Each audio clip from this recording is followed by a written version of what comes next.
செய்திகள். வணக்கம். ஐ-தமிழ் தொலைக்காட்சியின் பிரதான செய்தி அறிக்கை. செய்திகளோடு இணையும் நான் வினுஜா தங்கவேலாயுதம். விரிவான செய்திகளுக்குள் செல்லும் முன் இன்றைய தலைப்புச் செய்திகள். இவ்வாண்டின் 26வது கொலை சம்பவம் மொன்றியலில் இன்று பதிவானது. திருநங்கைகள் குறித்து பாரபட்சமான கருத்துக்களை வெளியிட்டதாக கூறி மருத்துவ தாதி பணியிடை நீக்கம். வடக்கு கிழக்கில் உள்ள ராணுவ முகாம்கள் அகற்றப்பட வேண்டும். எம்.ஏ. சுமந்திரன் கோரிக்கை. மனித புதைகுழிகள் தொடர்பில் சர்வதேச விசாரணையை வலியுறுத்தி வடக்கு கிழக்கில் கையெழுத்து போராட்டம். நேட்டோ அமைப்பில் உக்ரைன் இணையக்கூடாது என ட்ரம்ப் தெரிவிப்பு. இனி தொடர்வது விரிவான செய்திகள். மொன்றியல் சென்ட் லாரன்ஸ் பகுதியில் உள்ள பூங்காவில் இடம்பெற்ற கத்திக்குத்து சம்பவத்தில் 22 வயது இளைஞர் ஒருவர் உயிரிழந்த சம்பவம் தொடர்பிலான விசாரணைகள் முன்னெடுக்கப்பட்டு வருகின்றன. இந்த தாக்குதலில் மேலும் 2 படுகாயமடைந்துள்ளனர். இந்த ஆண்டு மொன்றியலில் பதிவான 26வது கொலை சம்பவம் இதுவாகும். சனிக்கிழமை இரவு ஜூலஸ் பாய்ட்ராஸ் வீதியில் உள்ள ரோமன் சைட்டிஸ்கி பூங்காவில் இந்த சம்பவம் நிகழ்ந்துள்ளது. 3 பேர் தாக்குதலுக்கு உள்ளாகி இருப்பதாக காவல்துறையினருக்கு தகவல் கிடைத்தது. சம்பவ இடத்திற்கு விரைந்த காவல்துறையினர் உடலில் பலத்த காயங்களுடன் இருந்த 3 இளைஞர்களையும் மீட்டு மருத்துவமனைக்கு அனுப்பி வைத்தனர். அவர்களில் 22 வயது இளைஞர் சிகிச்சை பலனின்றி உயிரிழந்தார். இந்த கத்திக்குத்திற்கான காரணம் இதுவரை வெளியாகவில்லை என்பதுடன் குறித்த சம்பவம் தொடர்பில் யாரும் கைது செய்யப்படவில்லை எனவும் தெரிய வருகின்றது. நியூ பிரான்ஸ்விக் மாகாணத்தில் தொடர்ந்து எரிந்து வரும் காட்டுத்தீயினால் அச்சுறுத்தலுக்கு உள்ளாகியிருந்த லாவினெட் பகுதி மக்களுக்கு விடுக்கப்பட்டிருந்த வெளியேற்ற ஆலோசனை மீள பெறப்பட்டது. அருகில் உள்ள காட்டுத்தீ கட்டுக்குள் கொண்டுவரப்பட்டதை அடுத்து இந்த அறிவிப்பு ஞாயிற்றுக்கிழமை காலை வெளியிடப்பட்டது. லாவிட் லைட் சமூகத்தின் தெற்கே எரிந்து வந்த 8.5 ஹெக்டேயர் பரப்பளவிலான தீ தற்போது கட்டுப்படுத்தப்பட்டுள்ளதாக அதிகாரிகள் தெரிவித்துள்ளனர். இருப்பினும் தீ முழுமையாக அணைக்கப்படவில்லை என்பதால் மீண்டும் பரவ வாய்ப்பு இருப்பதாக எச்சரித்துள்ளனர். காட்டுத்தீயால் ஏற்படும் புகை காரணமாக மிராச்சி மற்றும் அதன் சுற்றுப்புற பகுதிகளுக்கு காற்றுத்தர எச்சரிக்கை விடுக்கப்பட்டுள்ளது. பொதுமக்கள், குறிப்பாக வயதானவர்கள், குழந்தைகள் மற்றும் சுவாச பிரச்சினை உள்ளவர்கள் முடிந்தவரை வீட்டிற்குள்ளேயே இருக்குமாறு அறிவுறுத்தப்பட்டுள்ளமை குறிப்பிடத்தக்கது. 2 ஆண்டுகளுக்கு மேலாக வீடற்றவர்களுக்கான அவசரகால புகலிடமாக பயன்படுத்தப்பட்ட ஒட்டாவாவில் உள்ள கிராண்ட் சாலை சமூக மையம் மீண்டும் திறக்கப்பட உள்ளது. உள்ளூர் கவுன்சிலர் மார்டி கார் இந்த தகவலை உறுதிப்படுத்தியுள்ளார். சமூக மையத்தில் தங்கியிருந்த கடைசி நபர்கள் வேறு பொருத்தமான இடங்களுக்கு மாற்றப்பட்டுள்ளதாக மார்டி கார் தெரிவித்தார். சுமார் 2 ஆண்டுகளாக மூடப்பட்டிருந்த இந்த சமூக மையம் மீண்டும் திறக்கப்படுவது குறித்து உள்ளூர் மக்கள் மகிழ்ச்சி தெரிவித்துள்ளனர். ஹால்டா விஸ்டா சமூக சங்கத்தினுடைய உறுப்பினர் ஜான் ரெடின்ஸ் மையத்தின் இருப்பு சமூகத்திற்கு மிக அவசியமானது என்று கூறினார். புதிய வீடுகள் கட்டப்பட்டு வரும் நிலையில் எதிர்காலத்தில் மையத்திற்கான தேவை மேலும் அதிகரிக்கும் என்றும் அவர் தெரிவித்தார். பிரிட்டிஷ் கொலம்பியாவைச் சேர்ந்த மருத்துவ தாதி எமிஹாம் திருநங்கைகள் குறித்து பாரபட்சமான மற்றும் இழிவான கருத்துக்களை வெளியிட்டதாக கூறி 1 மாதம் பணியிடை நீக்கம் செய்யப்பட்டுள்ளார். அத்துடன் சுமார் 94,000 கனேடிய டாலர் அபராத தொகையை செலுத்தவும் அவர் உத்தரவிட்டுள்ளார். பிரிட்டிஷ் கொலம்பியா மருத்துவ தாதிகள் கல்லூரி வெளியிட்ட ஒழுங்குமுறை தீர்ப்பில் எமிஹாம் தனது சமூக ஊடகங்களில் 2018 முதல் 2021 வரையிலான காலப்பகுதியில் திருநங்கைகள் குறித்து பல சர்ச்சைக்குரிய கருத்துக்களை வெளியிட்டதாக தெரிவிக்கப்பட்டுள்ளது. அவரது கருத்துக்கள் சமூகத்தில் திருநங்கைகளுக்கு எதிராக பயம், இழிவு மற்றும் சீற்றம் ஆகியவற்றை ஏற்படுத்தும் நோக்கில் வெளியிடப்பட்டதாக அக்கல்லூரியின் ஒழுங்குமுறை குழு கண்டறிந்துள்ளது. மருத்துவ தாதிகள் சமூகத்தில் ஒரு முக்கிய மற்றும் நம்பகமான இடத்தை பெறுபவர்கள் என்றும் அவர்களின் கருத்துக்கள் சமத்துவமான மற்றும் பாரபட்சமற்ற சுகாதார சேவையை உறுதி செய்யும் வகையில் இருக்க வேண்டும் என்றும் பிரிட்டிஷ் கொலம்பியா மருத்துவ தாதிகள் கல்லூரி கூறியுள்ளது. எமிஹாம் தனது கருத்துக்களை ஒரு மருத்துவ தாதி என்ற அடையாளத்துடன் வெளியிட்டதால் அது அவரது தொழில்முறை நடத்தைக்கு எதிரானது என தீர்ப்பில் கூறப்பட்டுள்ளது. இந்த தீர்ப்பை எதிர்த்து ஹெமிஹாம் பிரிட்டிஷ் கொலம்பியா உச்ச நீதிமன்றத்தில் மேல்முறையீடு செய்துள்ளமை சுட்டிக்காட்டத்தக்கது. தொடர்பது இலங்கை செய்திகள்.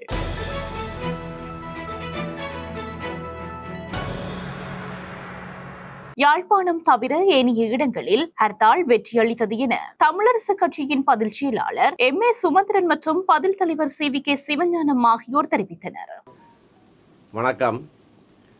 இன்றைக்கு இயல்பு வாழ்க்கையோடு அவர்களும் இரண்டர கலந்து வாழ்கிறது எவ்விதமான பின் விளைவுகளை தொடர்ந்து ஏற்படுத்தி கொண்டிருக்கிறது என்பதற்கு ஒரு உதாரணமாகத்தான் சில நாட்களுக்கு முன்னர் முத்தையன்கட்டு குளத்திலே ஒரு இளைஞன் மரணமான சம்பவம் இடம்பெற்றிருந்தது.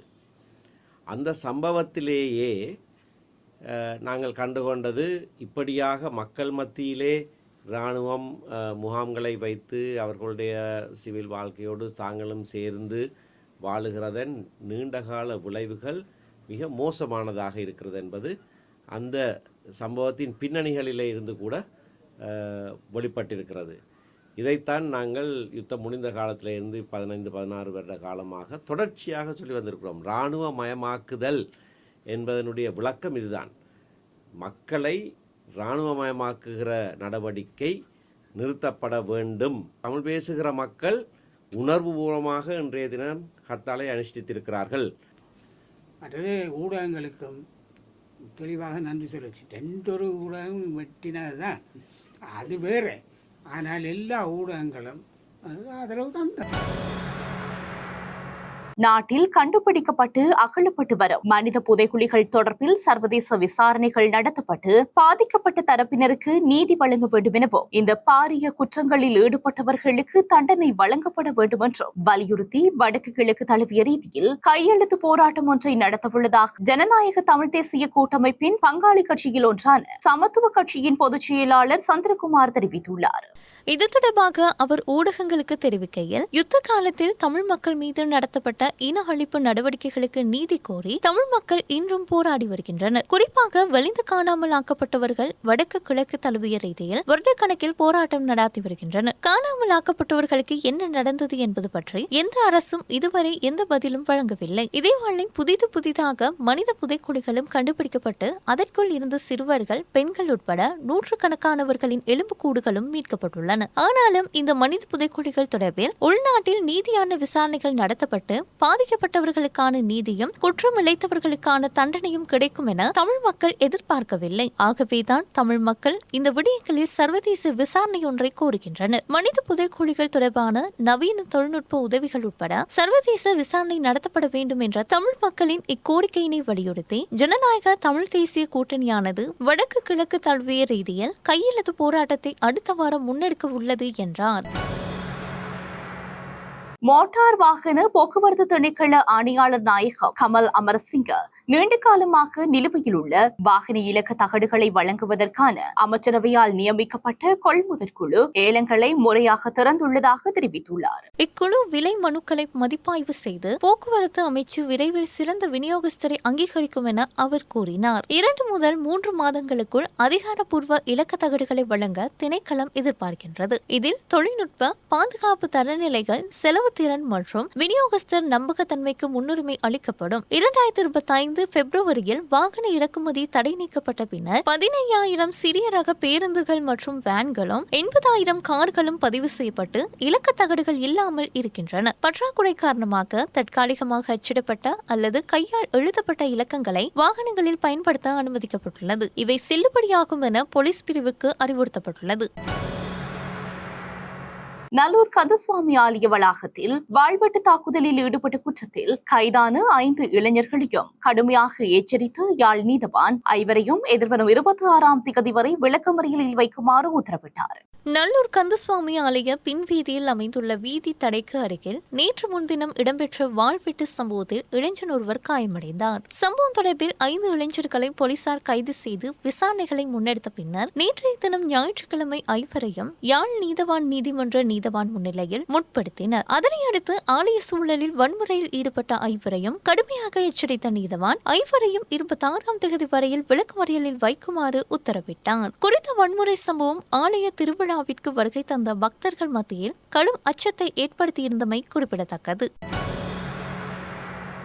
மாகாண சபை தேர்தலுக்கு பிறகு அரசியலமைப்பு சீர்திருத்தங்கள் அறிமுகப்படுத்தப்படும் என அமைச்சர் விமல் ரத்நாயக்க தெரிவித்துள்ளார். கிளிநொச்சியில் நேற்று நடைபெற்ற ஊடகவியலாளர் சந்திப்பில் கலந்து கொண்டு கருத்துரைத்த போதே அவர் இதனை தெரிவித்தார். அத்துடன் தற்போதுள்ள சட்ட சிக்கல்களை நிவர்த்தி செய்த பின்னர் எதிர்வரும் 2026ஆம் ஆண்டின் முதல் 6 மாதங்களுக்குள் மாகாண சபை தேர்தலை நடத்த எதிர்பார்ப்பதாக அவர் கூறினார். தொடர்வது இந்திய செய்தி.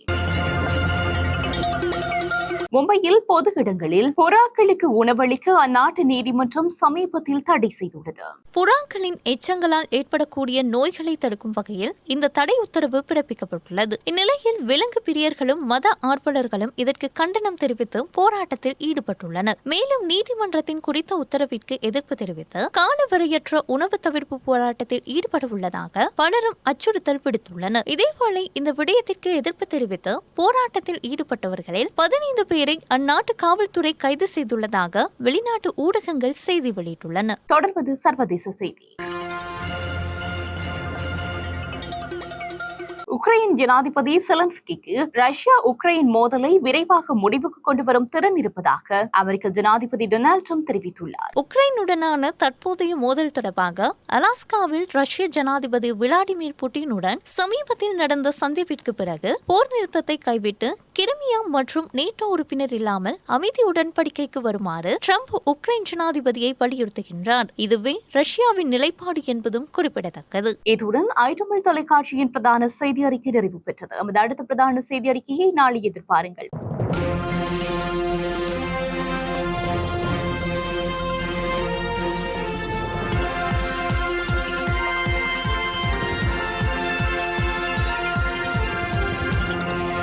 தமிழ் செய்திகள்.